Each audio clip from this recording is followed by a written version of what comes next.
اعوذ باللہ من الشیطان الرجیم بسم اللہ الرحمن الرحیم۔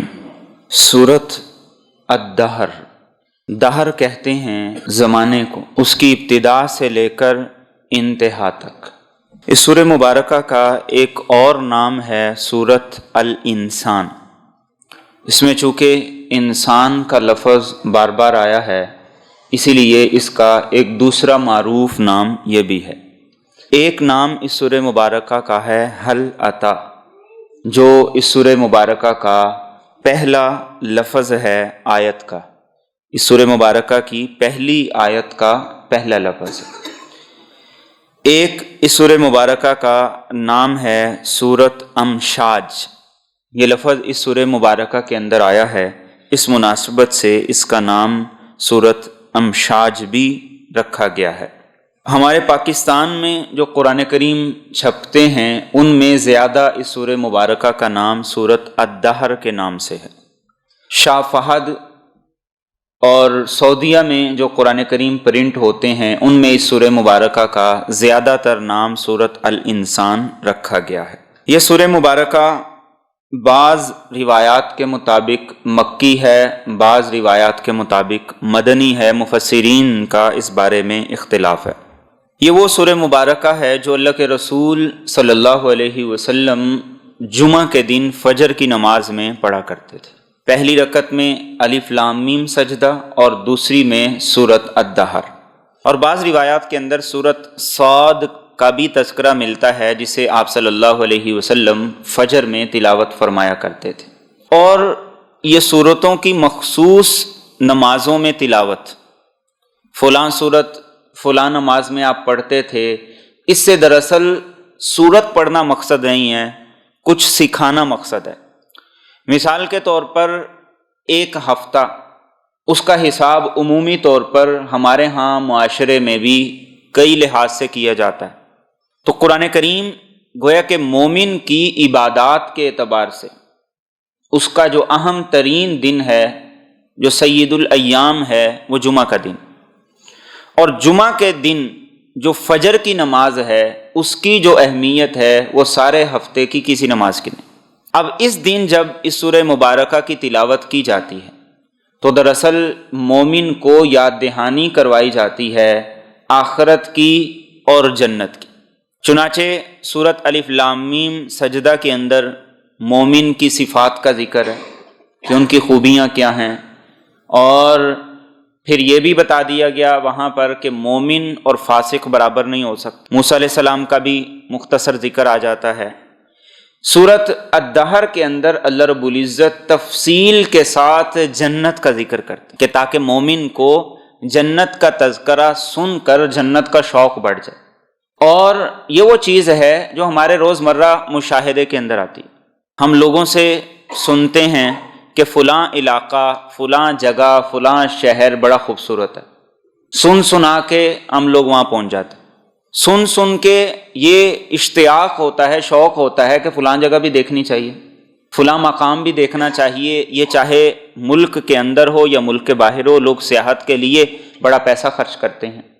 اللہ کے رسول صلی اللہ علیہ وسلم جمعہ کے دن فجر کی نماز میں یہ سورہ مبارکہ تلاوت کر کے جنت کے ان تذکروں کے ذریعے سے گویا کہ ہمارے اس شوق کو تازہ فرما، اس کی ایک یہ کوشش ہے۔ پھر ایسے ہی جمعہ کے دن جمعہ کی نماز، اس کی بڑی اہمیت ہے۔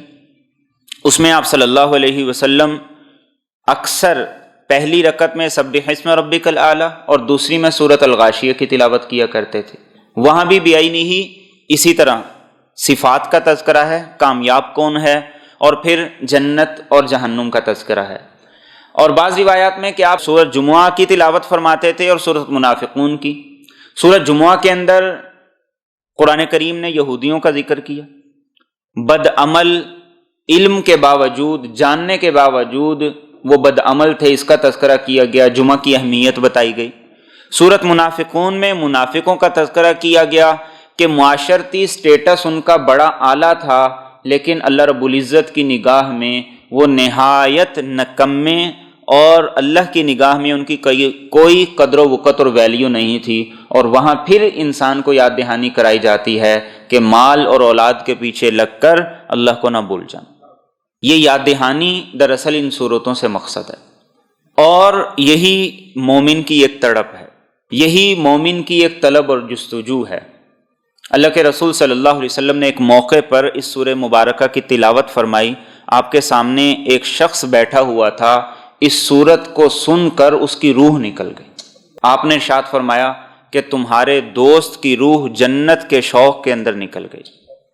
اور یہ کوئی بعید بات نہیں، آج لوگوں کو چھوٹی چھوٹی بات سے ہارٹ اٹیک ہو جاتا ہے دنیا داری کے معاملے میں، اور کوئی بڑی خبر سن لی، ہارٹ اٹیک ہو کے انسان اپنی جان کو گوا بیٹھتا ہے۔ صحابہ کے دل کے اندر جس چیز کی قدر و وقت تھی وہ جنت کا شوق تھا، اسی لیے ایک صحابی رضی اللہ تعالیٰ عنہ کفار کی طرف دوڑتے چلے جا رہے ہیں اور کیا کہہ رہے ہیں کہ اللہ کی قسم احد پہاڑ سے مجھے جنت کی خوشبو آ رہی ہے۔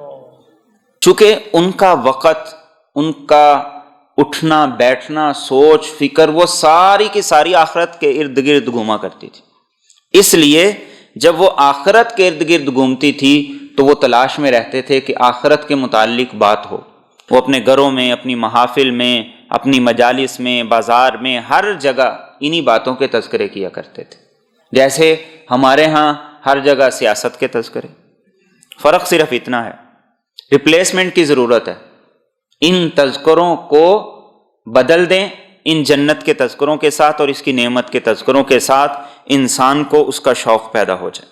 اعوذ باللہ من الشیطان الرجیم، بسم اللہ الرحمن الرحیم۔ فرمایا هل اتی علی الانسان حین من الدہر، یقیناً انسان پر زمانے میں سے ایک ایسا وقت بھی آ چکا ہے، لم یکن شیئا مذکورا، کہ وہ کوئی قابل ذکر چیز نہ تھا۔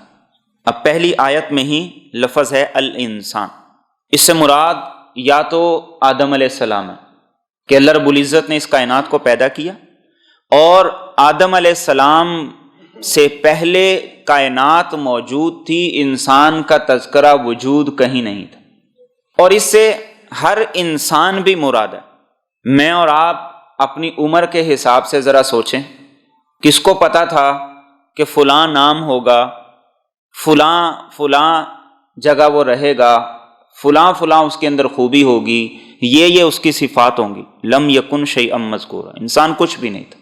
صحابہ کے اندر آخرت کی فکر بڑی غالب تھی، اس لیے حضرت عمر فاروق رضی اللہ تعالیٰ عنہ نے ایک مرتبہ یہ آیت پڑھی اور بڑا لمبا سانس لے کر کہنے لگے یا لیتہا تمت، اے کاش کہ اس سے آگے بات بڑھتی ہی نہ، اس سے آگے بات ہی نہ بڑھتی۔ کیوں؟ کہ جیسے ہم زندگی کے اندر آگے، حیات مل گئی، عقل مل گئی، سمجھ مل گئی، اب ذمہ داریاں بڑھ گئی، یعنی انسان سارے کا سارا اس کے گرد۔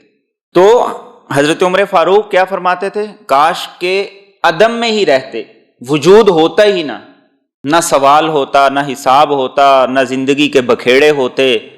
اس لیے ابوبکر صدیق رضی اللہ تعالیٰ عنہ جیسا شخص درخت کا پتا توڑتے اور کہتے کہ کاش میں یہ درخت کا پتا ہوتا، کبھی فرماتے کاش کہ میں کسی مومن کے جسم کا بال ہوتا۔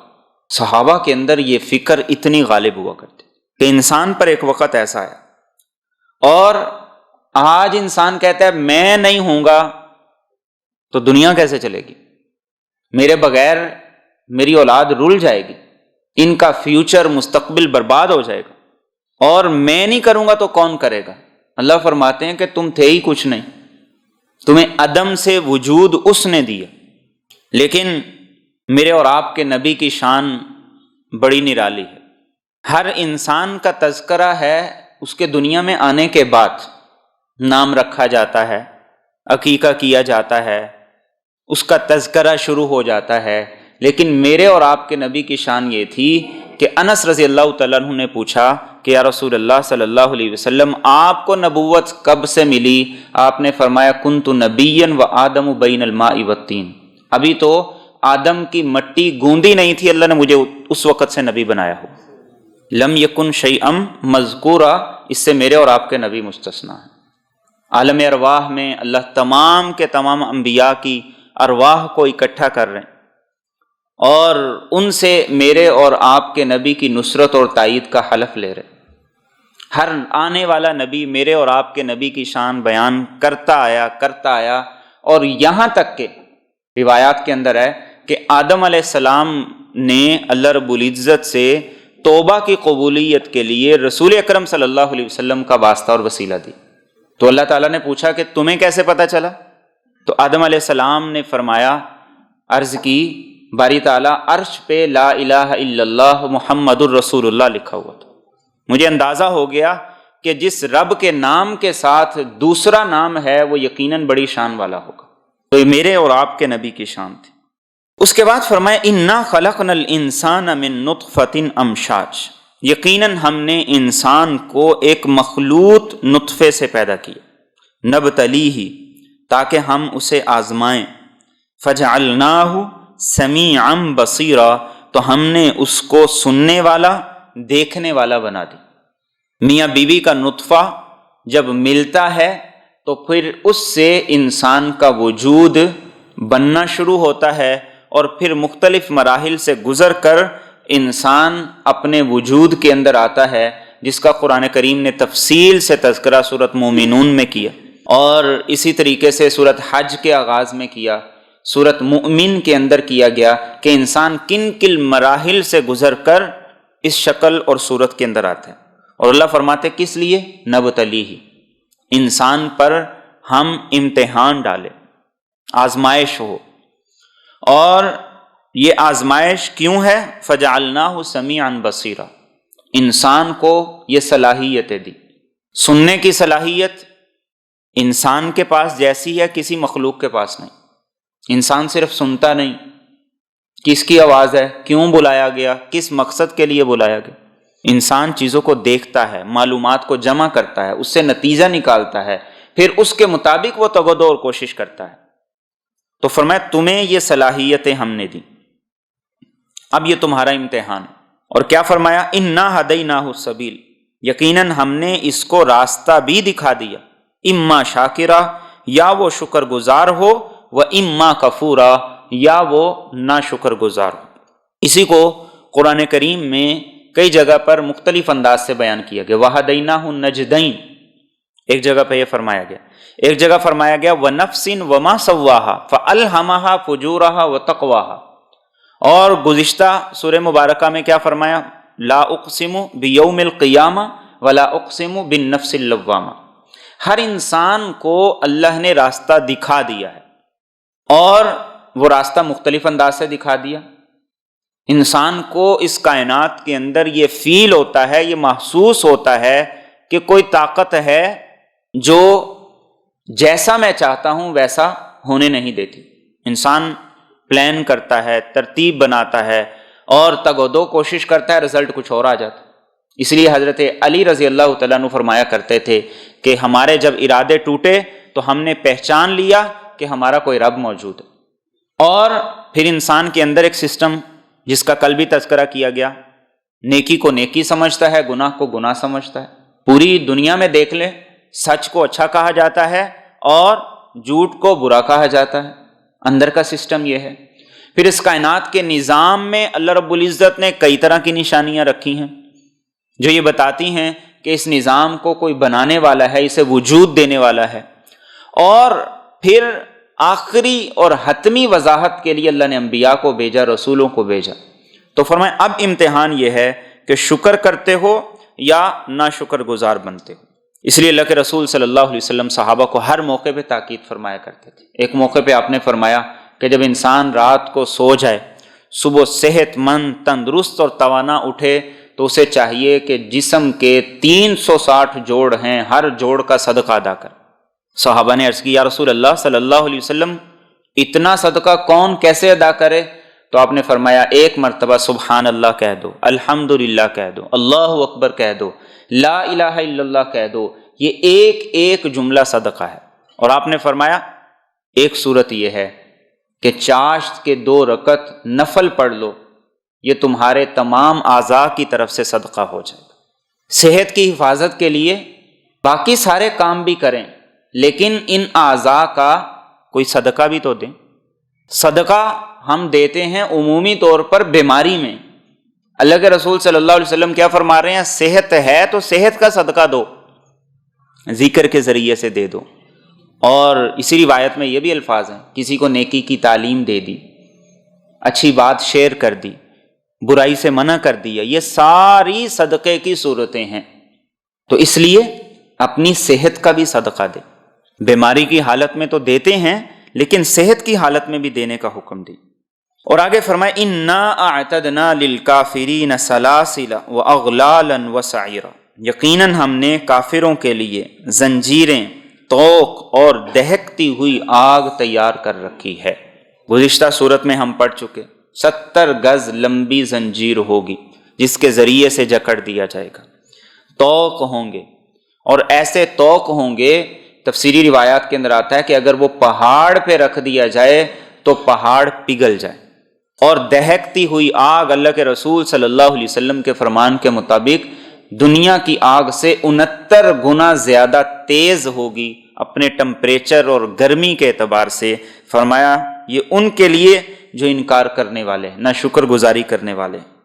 اور آگے فرمایا ان الابرار یشربون من کأس، یقیناً نیک لوگ وہ پئیں گے ایسی شراب کان مزاجھا کافورا، جس کی آمیزش کافور کی ہوگی، عینن وہ ایک چشمہ ہے، یشرب بہا عباد اللہ جس سے اللہ کے بندے پئیں گے، یفجرونہا تفجیرا اور وہ اس کو بہا لے جائیں گے بہا لے جانا۔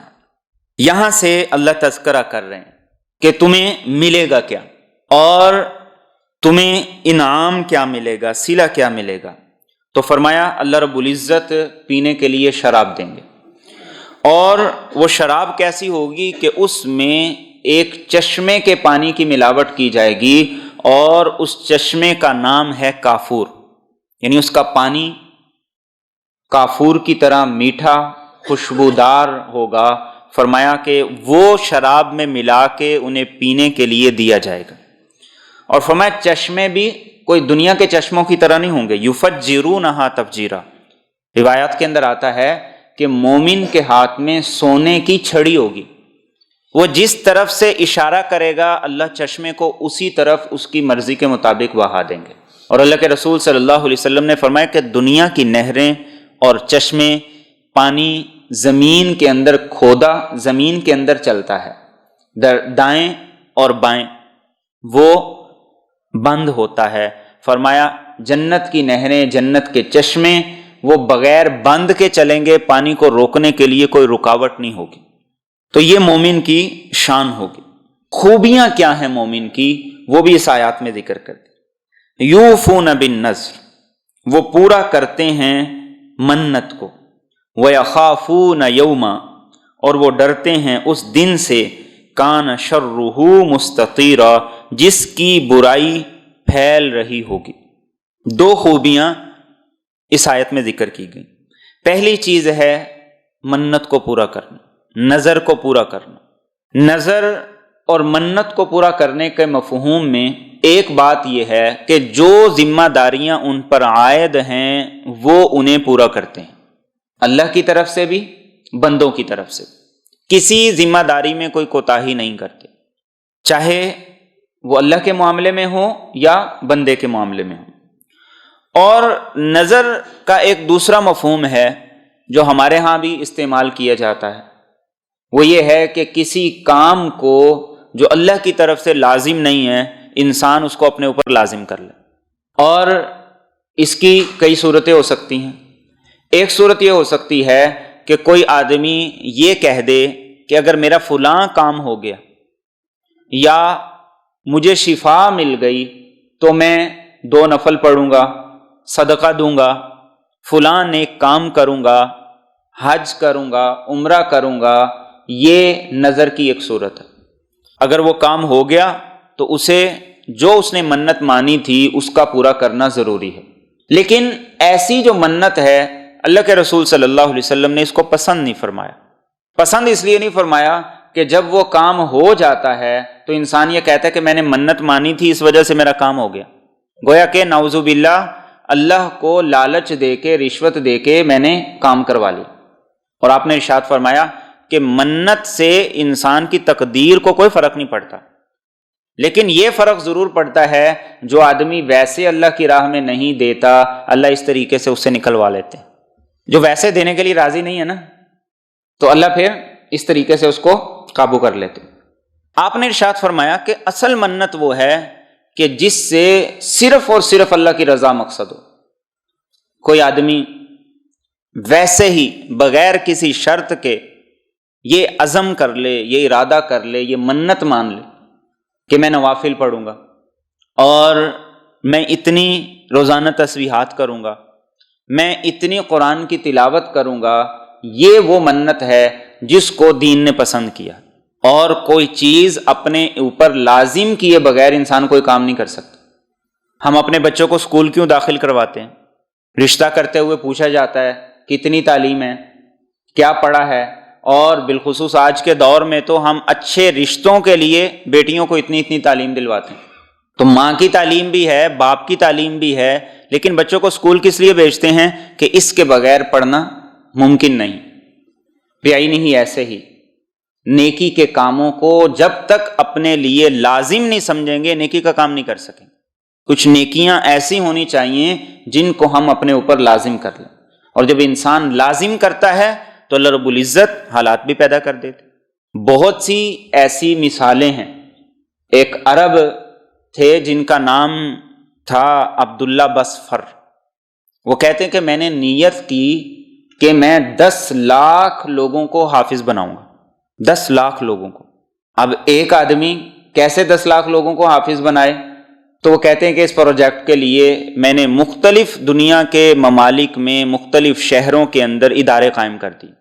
میں نے کہا ضروریات میں پوری کروں گا، ٹارگٹ تم نے پورا کرنا، اور اللہ نے پورا کرا دی۔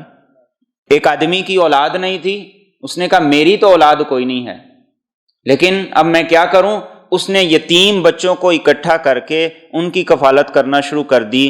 160 کے قریب وہ کہتے ہیں یہ سارے اب میرے بچے ہیں، ان کی میں کفالت کرتا ہوں۔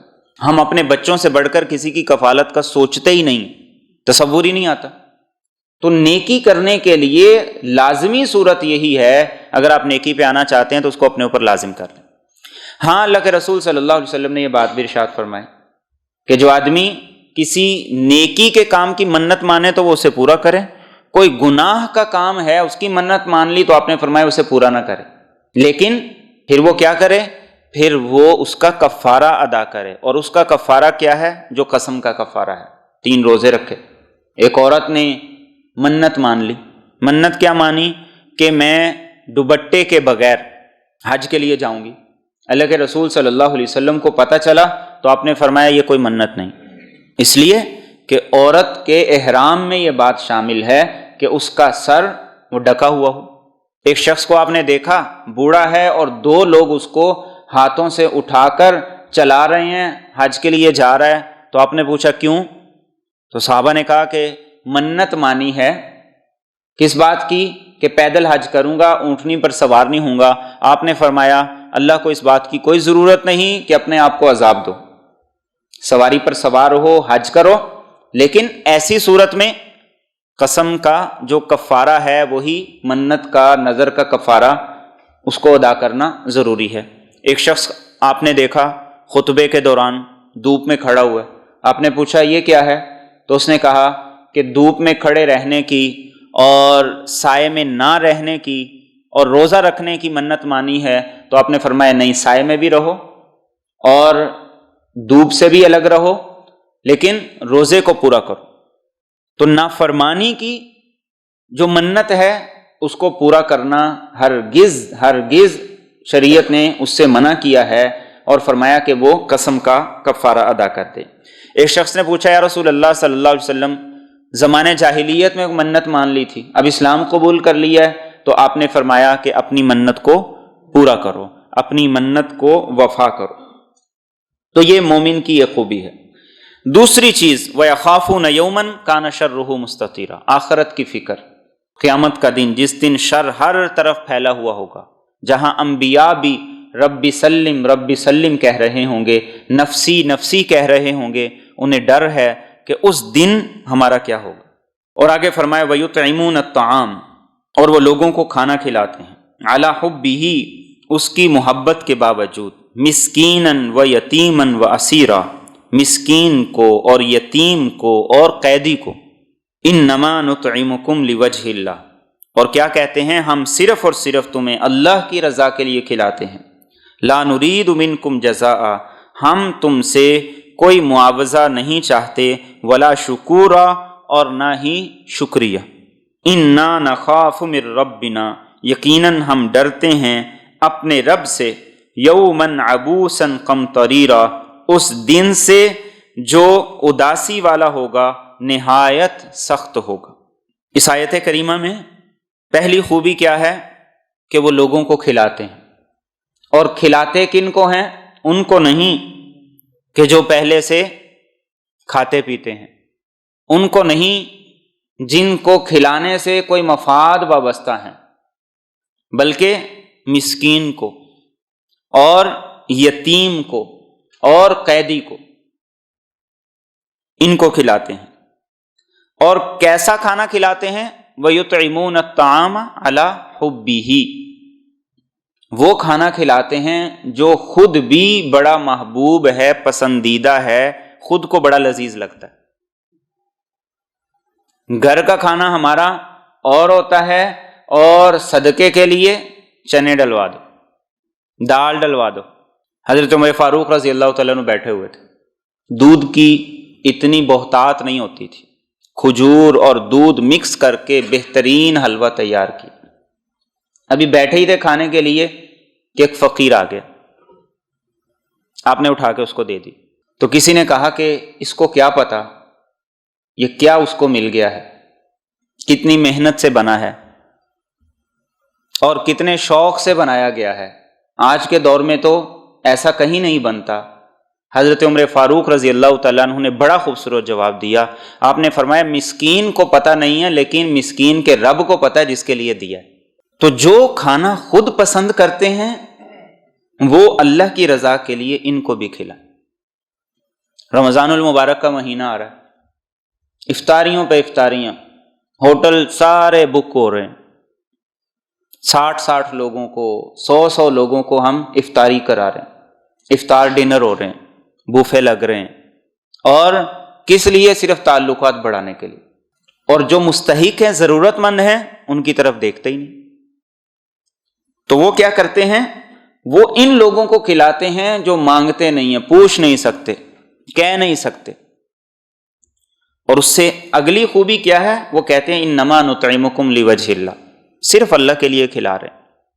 ہمیں یہ بھی نہیں چاہیے کہ تم ہمیں شکریہ کہہ دو، ہمیں یہ بھی نہیں چاہیے کہ تم ہمیں کہہ دو کہ آپ نے بڑا اچھا کیا، بڑا اچھا کھانا تھا، ہمیں اس کی تعریف بھی نہیں چاہیے، صرف اللہ کے لیے۔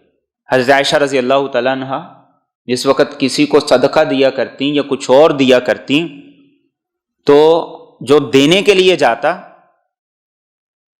اس کو یہ فرمایا کرتی تھی کہ ایک تو اس کے ہاتھ میں نہیں دینا، بلکہ اس کے ساتھ بستر پہ رکھ دو یا جہاں وہ بیٹھا ہے وہاں پہ رکھ دو۔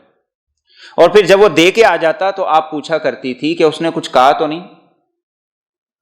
تو کئی دفعہ ہوتا کہ وہ کہہ دیتے کہ اس نے کہا کہ اللہ ان کا بھلا کرے، اللہ ان کو اپنے شایان شان دے، تو حضرت عائشہ رضی اللہ تعالیٰ عنہا بھی بدلے میں ان کو دعا دے دیا کرتی تھی، اور فرمایا کرتی تھی کہ میرے صدقے کے عوض اس نے دعا دے دی، اور اس کی دعا کے عوض پھر میں نے دعا دے دی، میرا صدقہ پھر مکمل طور پہ خالص ہو گیا۔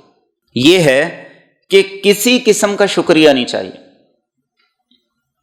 آج بدقسمتی یہ ہے کہ ہم زکوٰۃ دیتے ہیں تو ہم سوچتے ہیں کہ اگلا ہمارا ممنون اور مشکور ہو، اس پر ہم نے احسان کر دیا۔ حالانکہ دین یہ کہتا ہے کہ اگر آپ پر زکوٰۃ فرض ہے اور آپ ایک شہر کے اندر ہیں، وہاں کوئی زکوٰۃ لینے والا نہیں ہے، تو آپ جا کے دوسرے شہر میں خود جا کے ادا کر کے ہیں۔ آپ کو اپنے ملک میں نہیں مل رہا بالفرض، تو آپ دوسرے ملک جا کے زکوٰۃ ادا کر کے آئیں۔ تو یہ کون لوگ ہیں؟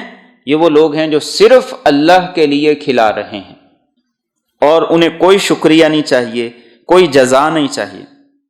اور وہ کیا کہتے ہیں کہ دراصل ہمیں آخرت کا ڈر ہے، اس دن کا ڈر ہے جو بڑا سخت ہوگا، جس دن انسان کے چہرے پہ سلوٹے آ جائیں گے، یومن عبوسا کم تریرا، جو انسان کو بے چین کر دے گا۔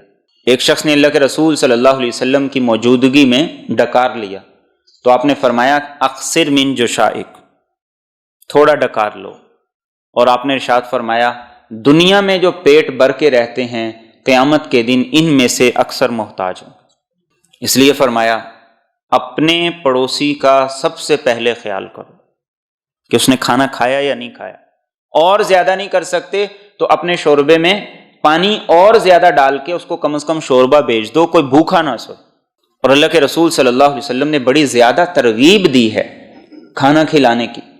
آپ سے پوچھا گیا اسلام کی بہترین خوبی اور خصلت کیا ہے؟ آپ نے فرمایا اطعام الطعام، لوگوں کو کھانا کھلانا۔ آپ اندازہ کیجئے جو شوگر کے مریض ہیں انہیں تھوڑی تھوڑی دیر بعد بھوک لگ جاتی، اگر کچھ کھانے کو نہ ملے تو کیا کیفیت ہوتی۔ اسی لیے قرآن کریم نے خاص طور پر کئی جگہ پہ اس چیز کا تذکرہ کیا، اور پھر خاص طور پر یہ بتایا کہ یہ سوسائٹی میں سے ہر آدمی کی ذمہ داری، اور کھانا بھی معیاری قسم کا دیں، اچھا دیں، جو خود پسند ہے وہ دیں، اور وہی صدقہ اللہ کو پسند ہے۔ لن تنالوا البر حتی تنفقوا مما تحبون، جس کو دیتے ہوئے آپ کے دل کو چوٹ نہیں لگی تو ابھی وہ کامل درجے کا صدقہ نہیں ہے، قبول تو ہے، کامل درجے کا نہیں۔ اتنا دیں، ایسا دیں کہ دیتے ہوئے دل کو چوٹ لگے، مشکل ہو نکالنا، پھر وہ صدقے کا حق ادا ہوتا ہے۔ تو یہ نیت، یہ جذبات، یہ عزم، یہ ارادے، تو اللہ کیا کرتے ہیں؟ فرمایا فَوَقَاهُمُ اللَّهُ شَرَّ ذَلِكَ الْيَوْمِ، تو اللہ نے انہیں اس دن کے شر سے بچا لیا۔ وَلَقَّاهُمْ نَظْرَةً وَسُرُورًا، اور انہیں تازگی اور خوشی عطا کر دی۔ وَجَزَاهُمْ بِمَا صَبَرُوا، اور انہیں ان کے صبر کے عوض میں بدلہ دیا جنتاً وحریرا، جنت کا اور ریشم کے لباس کا۔ متکئین فیہا علی الارائک، اس جنت میں وہ تختوں پر تکیے لگائے ہوئے ہوں گے۔ لا یرون فیہا شمسا، نہ اس میں دھوپ دیکھیں گے، ولا زمہریرا، نہ سردی کی شدت دیکھیں گے۔ ودانیۃ علیہم ظلالھا، اور ان پر ان درختوں کے سائے جھکے ہوئے ہوں گے۔ وذللت قطوفھا تذلیلا، اور ان میووں کے گچھے ان پر اچھی طرح لٹک رہے ہوں گے۔ فکر کی اللہ نے کیا کیا؟ اس فکر کے نتیجے میں قیامت کی سختی سے بچا لی، اور اس کے نتیجے میں چہرے پہ قیامت کے دن خوشی دے دی، دل کو تر و تازگی دے دی۔ چہرے پہ قیامت کے دن اللہ نے تر و تازگی دے دی اور دل میں خوشی ڈال دی۔ اور یہ سب کیوں ہوا؟ وَجَزَاهُمْ بِمَا صَبَرُوا، صبر کے عوض، یعنی کسی بھی قیمت پر انہوں نے سمجھوتا نہیں کیا، کسی بھی موقع پر وہ بلیک میل نہیں ہوئے، نہ کسی لالچ میں آئے، نہ کسی دھمکی میں آئے۔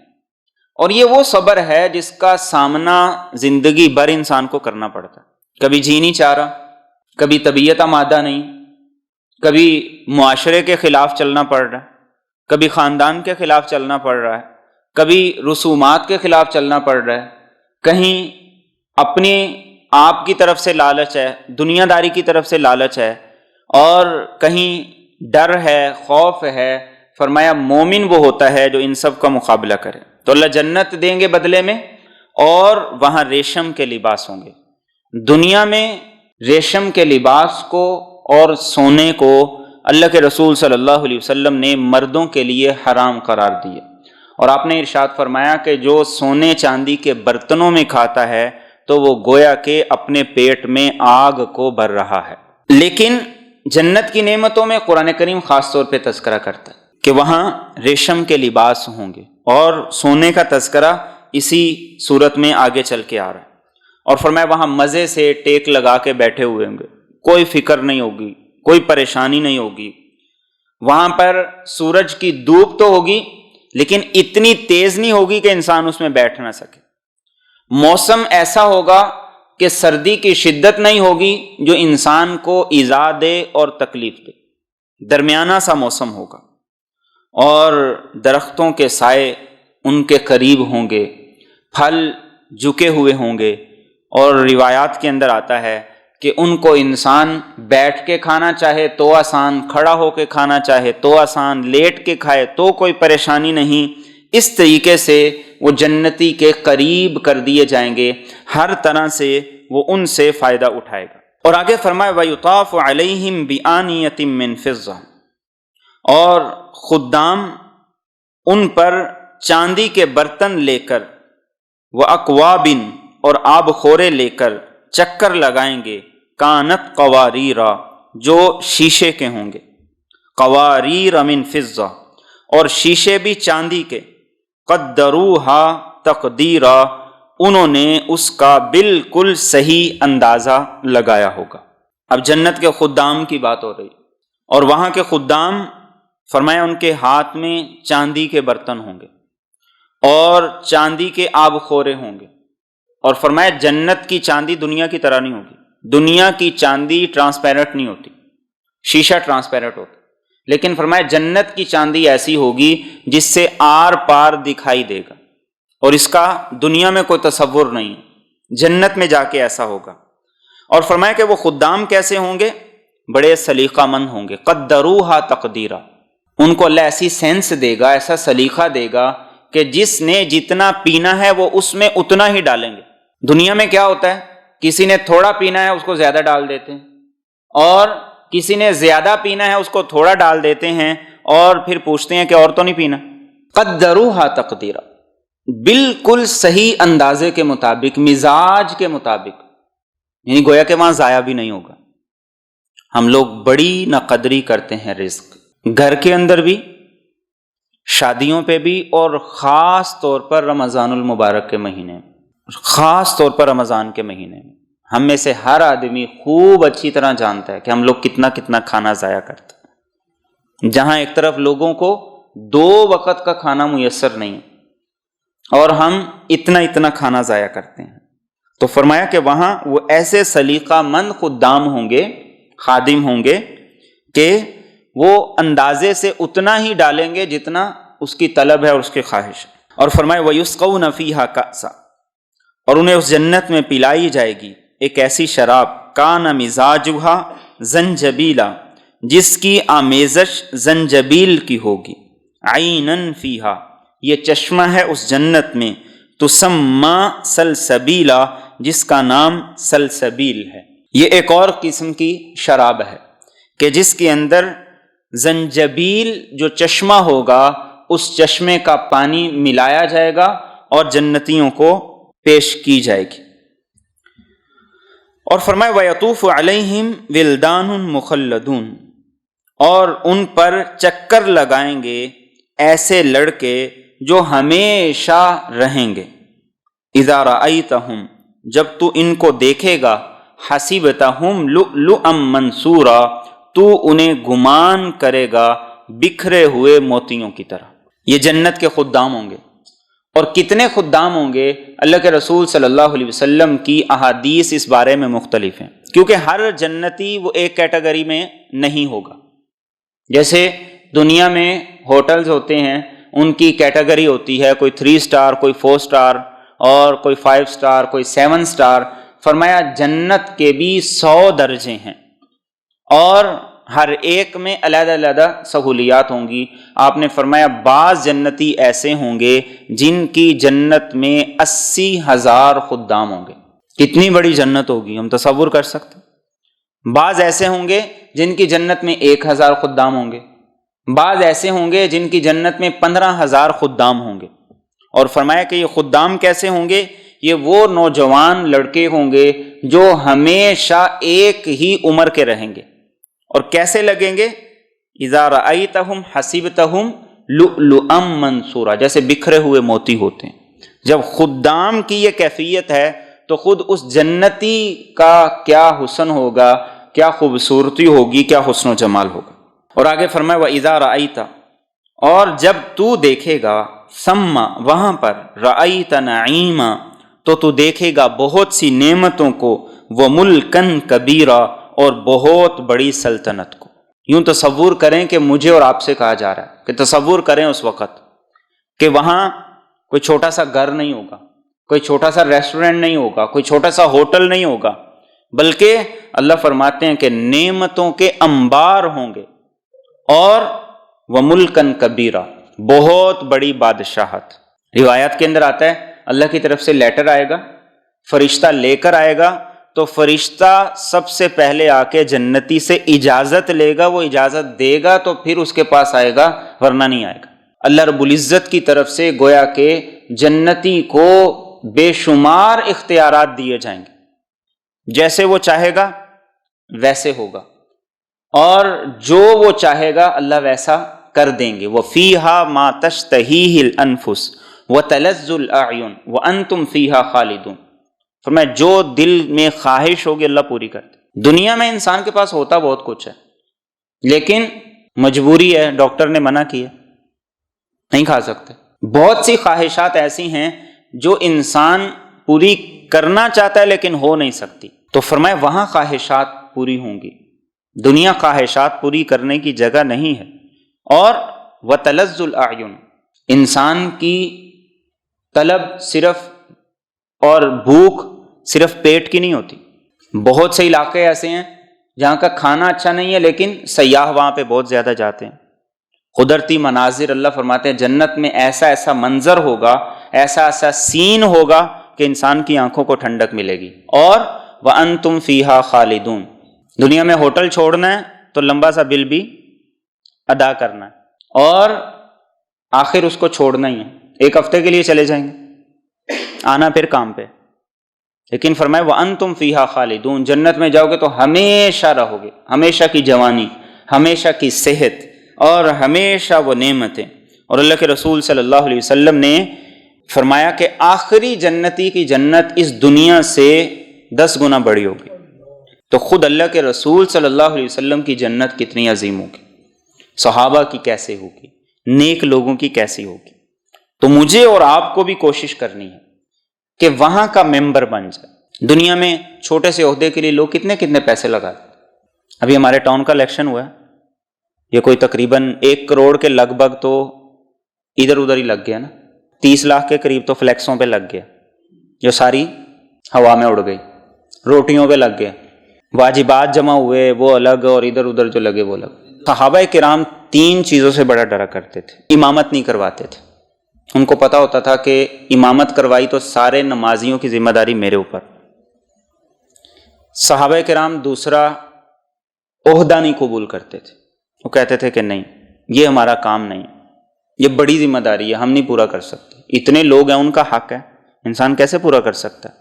لوگ کتنا کتنا پیسہ لگاتے ہیں۔ تو قرآن کریم یہاں کیا کہہ رہے ہیں؟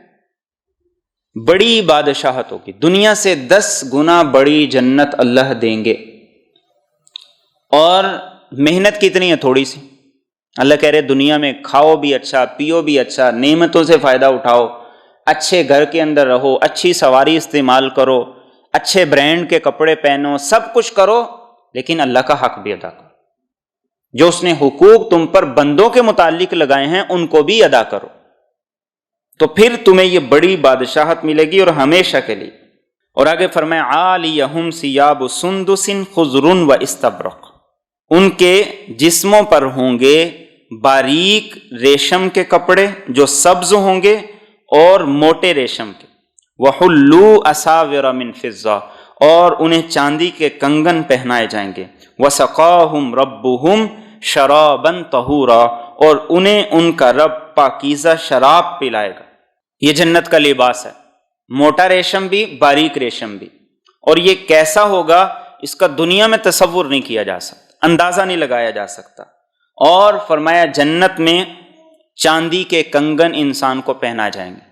قرآن کریم نے ایک اور جگہ پر ذکر کیا یحلون فیہا من اساور من ذہب، سونے کے کنگن پہنائے جائیں گے۔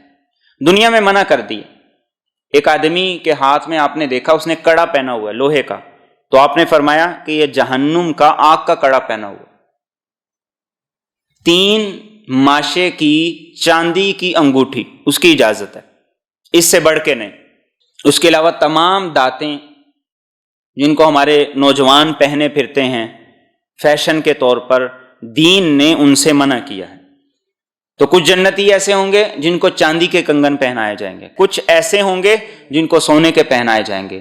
یا مراد یہ ہے کہ ان کی مرضی ہوگی، کبھی چاندی کے پہن لیں، کبھی سونے کے پہن لیں۔ اور فرمایا سب سے بڑا اعزاز کیا ہوگا؟ وَسَقَاهُمْ رَبُّهُمْ شَرَابًا طَهُورًا، کچھ خود پی لیں گے، کچھ کو جنت کے خدام پلا دیں گے۔ اور فرمایا اعلیٰ درجے والے کون ہوں گے؟ جن کو خود ان کا رب یہ پاکیزہ شراب پیش کرے گا۔ دنیا میں فنکشن ہوتا ہے تو کچھ لوگ وہ ہوتے ہیں جو خود کھانا لے لیتے ہیں، کچھ وہ ہوتے ہیں جن کو بیٹھے بٹھائے ٹیبل پہ مل جاتا ہے، اور کچھ وہ جن کو میزبان خود سرو کرتا ہے۔ تو اللہ میزبان ہوں گے، فرمایا کہ تم اس تصور کو سامنے رکھو۔ اور پھر کیا فرمایا؟ اِنَّ هَذَا كَانَ لَكُمْ جَزَاءً، یقیناً یہ تمہاری جزا ہے، وَكَانَ سَعْيُكُمْ مَشْكُورًا، اور تمہاری کوشش قابل قدر ہے۔ اللہ یہ فرمائیں گے یہ تمہارا بدلہ ہے اور تمہاری کوشش قابل قدر ہے۔ کتنا خوبصورت منظر ہوگا جب اللہ کی طرف سے یہ شیلڈ، یہ اعزاز انسان کو عطا کیا جائے گا۔ دنیا میں فنکشن ہوتے ہیں، لوگ آپس کے اندر طے کر کے ایک دوسرے کو میڈل دے دیتے ہیں، ایک دوسرے کو ٹرافی دے دیتے ہیں، میچ فکس ہو جاتے ہیں، لیکن وہاں اللہ فرمائیں گے کہ تمہاری کوشش قابل قدر ہے۔ اور کتنا اللہ رب العزت کا انسان پر کرم ہے۔ انسان دنیا میں اولاد کے لیے کتنا کرتا ہے، خاندان کے لیے کتنا کرتا ہے، دوستوں کے لیے کتنا کرتا ہے، سب کچھ چھوڑ چھاڑ دیتا ہے، وہ کبھی بھی راضی نہیں ہوتے، کسی قیمت پر بھی راضی نہیں ہوتے۔ اور اللہ کے لیے تو انسان کچھ نہیں کرتا، جو کچھ کرتا ہے اپنے لیے کرتا ہے، لیکن اللہ فرمائیں گے تو نے جو کوشش کی وہ قابل قدر ہے، وہ مقبول ہے، اور یہ تیری جزا ہے۔ اور فرمائے اِنَّا نَحْنُ نَزَّلْنَا عَلَيْكَ الْقُرْآنَ تَنزِيلًا، یقیناً ہم نے آپ پر اس قرآن کو تھوڑا تھوڑا کر کے نازل کیا۔ سابقہ آسمانی کتابیں پوری ایک مرتبہ میں آ گئی، قرآن تھوڑا تھوڑا کر کے آیا۔ قرآن کریم میں اس کی حکمت کئی جگہ پہ ذکر کی گئی، لِنُثَبِّتَ بِهِ فُؤَادَكَ، تاکہ آپ کا دل مضبوط ہو جائے۔ اور حالات کے مطابق اس قرآن کو اللہ نے تھوڑا تھوڑا کر کے نازل کی۔ اس قرآن کے ساتھ اپنا تعلق ایسا جوڑ لیں کہ روزانہ تلاوت کا تھوڑا سا حصہ، روزانہ قرآن سمجھنے کا تھوڑا سا حصہ، ترجمے کا تھوڑا سا حصہ، تفسیر کا تھوڑا سا حصہ، اس کو ہم اپنے آپ پر لازم کریں، اس کو اپنی روزانہ کی غذا بنائیں، تاکہ ہماری روح اس کے ساتھ جیے۔ اور اللہ کے رسول صلی اللہ علیہ وسلم پر تھوڑا تھوڑا مختلف احوال کے اعتبار سے نازل ہو۔ پہلے آپ اونچی آواز سے قرآن کی تلاوت کرتے تھے، جب آپ قرآن کی تلاوت کرتے تھے تو مشرکین جب سنتے تو وہ جبریل امین کو اور اللہ رب العزت کو گالیاں دیا کرتے تھے۔ تو قرآن کریم نے آیات نازل کی، سورت بنی اسرائیل کی، وَلَا تَجْهَرْ بِصَلَاتِكَ وَلَا تُخَافِتْ بِهَا، نہ تو بہت اونچی آواز سے پڑھیں نہ بہت آہستہ آواز سے پڑھیں، وَابْتَغِ بَيْنَ ذَلِكَ سَبِيلًا، درمیانی آواز سے پڑھیں۔ صحابہ کے اپنے اپنے مزاج تھے، بعض صحابہ رات کو تہجد میں پڑھتے اونچی آواز سے پڑھا کرتے تھے، بعض پڑھا کرتے تھے وہ آہستہ آواز سے پڑھا کرتے تھے۔ اور آگے فرمائے فَاصْبِرْ لِحُكْمِ رَبِّكَ، تو آپ اپنے رب کے حکم کے مطابق صبر کیجیے، وَلَا تُطِعْ مِنْهُمْ آثِمًا أَوْ كَفُورًا، اور ان میں سے کسی گنہگار کی یا کسی ناشکر گزار کی بات نہ مانی۔ یہ دوبارہ پھر صبر کا مطالبہ ہے جو سورت مدثر میں بھی گزرا، بار بار قرآن کریم نے اس کا تذکرہ کیا، اور اس کا مفہوم گزشتہ آیات میں عرض کر چکا ہوں کہ صبر وہ ہے جس کا ہم سے ہر وقت مطالبہ ہے، گناہوں سے رکنا ہے، اللہ کی اطاعت پر رہنا ہے، مصائب اور تکلیفوں کو برداشت کرنا ہے۔ اللہ کے رسول صلی اللہ علیہ وسلم نے فرمایا انسان کے دین کے اعتبار سے اللہ اس پر امتحان آزمائش بھیجتے، اس لیے انبیاء پر امتحان اور آزمائش وہ بڑی آیا کرتی تھی۔ اور فرمایا کسی کافر کی، ناشکر گزار کی اور گناہگار کی بات نہ مانے۔ بات ماننے سے کیا مراد ہے کہ جو وہ چاہتے ہیں آپ وہ نہ کریں، حق کو حق کہیں، باطل کو باطل کہیں، صحیح کو صحیح کہیں، غلط کو غلط کہیں۔ سورۃ قلم کے اندر گزرا وَدُّوا لَوْ تُدْهِنُ فَيُدْهِنُونَ، فرمایا یہ کافر چاہتے ہیں کہ آپ تھوڑی لچک کا مظاہرہ کریں تو یہ بھی آپ کو ستانے میں لچک کا مظاہرہ کر دیں، صحیح کو صحیح کہیں، غلط کو غلط کہیں، ڈنڈی نہ ماریں، اپنا ہو تو ہم اس کے غلط کو بھی صحیح کہتے ہیں، اور کوئی بیگانہ ہو جس سے اختلاف ہو تو اس کے صحیح کو بھی غلط کہتے ہیں۔ تو فرمایا کسی کے پیچھے نہ لگے، اور فرمایا وَاذْكُرِ اسْمَ رَبِّكَ بُكْرَةً وَأَصِيلًا، اور آپ اپنے رب کے نام کا ذکر کیجئے صبح اور شام، وَمِنَ اللَّيْلِ فَاسْجُدْ لَهُ، اور رات کو اسی کے سامنے سجدہ کیجئے، وَسَبِّحْهُ لَيْلًا طَوِيلًا، اور طویل رات تک اس کی پاکی بیان کیجئے۔ قرآن کریم میں جہاں بھی نافرمانوں کے خلاف ڈٹے رہنے کی بات ہے، مشرکین کے خلاف ثابت قدمی کی بات ہے، کفار کے خلاف جمے رہنے کی بات ہے، اس کے فوری بعد ذکر کا اور نماز کا حکم ہے۔ اور یہ اشارہ کس بات کی طرف ہے کہ ذکر ہے جو انسان کو قوت دیتا ہے، پاور دیتا ہے۔ اور یہاں پر کیا فرمایا؟ صبح و شام اللہ کے نام کا ذکر کیجیے۔ اور اس سے کیا مراد ہے؟ 5 نمازیں بھی اس کے اندر آ گئی، کچھ نمازیں صبح کی ہیں، کچھ شام کی ہیں، کچھ رات کی ہیں۔ اور صبح و شام اللہ کے ذکر سے مراد دوسری یہ ہے کہ صبح کے جو اذکار ہیں اللہ کے رسول صلی اللہ علیہ وسلم پڑھا کرتے تھے ان کا اہتمام کرو، شام کے جو اذکار ہیں، دعائیں ہیں، ان کا بھی اہتمام کرو۔ یعنی دن کا آغاز وہ دعاؤں اور اذکار سے ہو، اور رات کا آغاز وہ بھی دعاؤں اور اذکار سے ہو۔ اور آپ نے فرمایا کہ کثرت سے ذکر کرنے والے لوگ قیامت کے دن ان کا بوجھ سب سے ہلکا ہوگا۔ اور آپ نے فرمایا اللہ کے عذاب سے کوئی بھی چیز اتنی جلدی نجات نہیں دیتی جتنا اللہ کا ذکر اس سے نجات دیتا ہے۔ ایک مرتبہ آپ تشریف لے جا رہے تھے، سفر تھا، راستے میں پہاڑ آیا، آپ نے فرمایا ھذا جمدان، یہ جمدان پہاڑ ہے۔ پھر آپ نے فرمایا سبق المفردون، مفرد سبقت لے گئے۔ صحابہ نے پوچھا کون لوگ ہیں؟ آپ نے فرمایا وہ لوگ ہیں جن کی زبان ہر وقت اللہ کے ذکر میں مصروف رہتے۔ ہر کام کا ایک وقت ہے، اس کی شرائط ہیں، اس کے اوقات ہیں، لیکن ذکر ایک ایسی چیز ہے جس کے بارے میں قرآن کریم کہتا ہے کہ اس کا کوئی وقت نہیں، کوئی شرط نہیں، پاکی میں ہو ناپاکی میں ہو، جاگ رہے ہو اور بیٹھے ہو، کھڑے ہو بیٹھے ہو، جیسے بھی ہو۔ الذین یذکرون اللہ قیاما وقعودا وعلی جنوبہم، فرمایا وہ لوگ اللہ کو بڑے اچھے لگتے ہیں، کھڑے بھی اللہ کا ذکر، بیٹھے بھی اللہ کا ذکر، لیٹے بھی اللہ کا ذکر، بس وہ اللہ اللہ کر رہے ہیں۔ اور آپ نے فرمایا اللہ کا ذکر ایسے کرو کہ دیکھنے والے کہیں کہ یہ مجنون ہے، پاگل ہے، اس انداز سے اللہ کا ذکر۔ اور قرآن کریم نے منافق کی نشانی یہ بتائی وَلَا يَذْكُرُونَ اللَّهَ إِلَّا قَلِيلًا، وہ منافق ہوتا ہے جو اللہ کا تھوڑا ذکر کرتا ہے۔ فضولیات سے اپنی زبانوں کی حفاظت کریں، اس کی غیبت، اس کی چغلی، اس پہ الزام، اس پہ بہتان، اور اسی طریقے سے سیاست میں اس کی وکالت مومن کی شان نہیں۔ اپنے اللہ کا ذکر کریں، اپنے رب کا تذکرہ کریں، اور صبح و شام کریں۔ اور فرمایا خاص طور پہ رات کو اس کے سامنے سجدہ کیجیے، وَسَبِّحْهُ لَيْلًا طَوِيلًا، اور لمبی رات تک، دیر تک اللہ کی تسبیح کرتے رہیے، پاکی بیان کی۔ اور فرمایا إِنَّ هَٰؤُلَاءِ يُحِبُّونَ الْعَاجِلَةَ، فرمایا یقیناً یہ لوگ یہ پسند کرتے ہیں دنیا کو، وَيَذَرُونَ وَرَاءَهُمْ يَوْمًا ثَقِيلًا، اور پس پشت چھوڑ دیتے ہیں ایک باری دن کو۔ گزشتہ صورت میں بھی، اس صورت میں بھی اس چیز کا تذکرہ کیا گیا کہ دنیا داری کے تقاضوں کی وجہ سے اللہ کو نہ بھولنا۔ اور اللہ کے رسول صلی اللہ علیہ وسلم ایک دعا فرمایا کرتے تھے، ہماری دعاؤں میں بھی یہ شامل ہونی چاہیے، اللہم لا تجعل الدنیا اکبر ہمنا، اے اللہ دنیا کو ہماری سب سے بڑی ٹینشن نہ بنا، آخرت کی فکر یہ ہماری سب سے بڑی فکر ہو۔ تو فرمایا دنیا داری میں لگ گئے اور ایک بڑا باری دن آ رہا ہے اس کو بھول گئے۔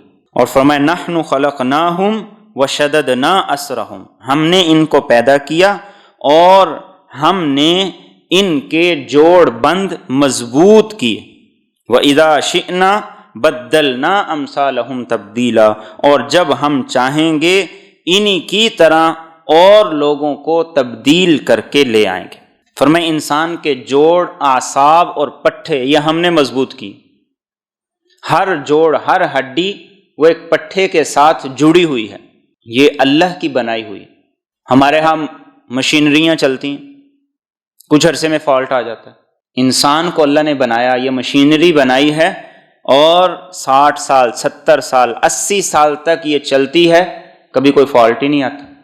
تو فرمایا کہ ہم نے جوڑ مضبوط کیے، ہم نے تمہارے پٹھے اعصاب مضبوط کیے، اور فرمایا کہ جب چاہیں گے تمہاری جگہ اور لوگوں کو لے آئیں گے۔ اس کا ایک مفہوم یہ ہے جو سورۃ محمد صلی اللہ علیہ وسلم کے اختتام پر ہے، وَإِن تَتَوَلَّوْا يَسْتَبْدِلْ قَوْمًا غَيْرَكُمْ ثُمَّ لَا يَكُونُوا أَمْثَالَكُمْ۔ فرمایا اگر تم نہیں کرو گے اللہ رب العزت تمہاری جگہ اور لوگوں کو لے آئیں گے، وہ اللہ کے دین کا کام کر لیں۔ اور ایک مفہوم یہ ہے کہ اگر ہم چاہیں تو تمہاری شکلوں کو مسخ کر دیں، جیسے ان لوگوں کی صورتوں کو اللہ نے مسخ کیا جنہوں نے ہفتے کے دن مچھلی کا شکار کیا، کسی کو بندر بنا دیا، کسی کو خنزیر بنا دیا۔ اور ایک مفہوم یہ ہے ہم جب چاہیں گے تمہیں اسی شکل میں، اسی صورت میں دوبارہ قیامت کے دن پیدا کر دیں گے، یہ ہمارے لیے کوئی مشکل نہیں۔ اور ایک مفہوم یہ ہے تم نہیں کرو گے تو تمہاری اولادوں سے کروا لیں گے۔ اب ابو جہل سے بڑا رسول اکرم صلی اللہ علیہ وسلم کا کوئی دشمن نہیں تھا، لیکن اللہ نے اس کے بیٹے عکرمہ کو صحابی بنا دی۔